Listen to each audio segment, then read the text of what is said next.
Hello guys, magandang gabi. Dito na kami guys sa Hotel Belmont sa pinakamataas sa 11th floor. Meron sila ditong swimming pool guys at a bar. Pwede kayong maligo dito.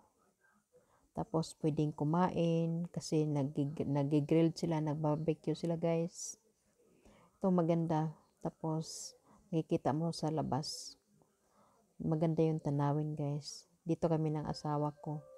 Minom kami ng cocktail na without alcohol dahil wala sila guys. Ito maraming tao, maganda yung view guys. Okay naman, maganda din yung ano nila, yung ano dito sa taas. Yung 11th floor nila. Yan, yung asawa ko. Naghanda siya ng upuan namin. Yun guys, dito nag-i-enjoy kami sa last night namin. Kasi kinabukasan, pabalik na kami sa Germany. So guys, thanks for watching. Bye-bye.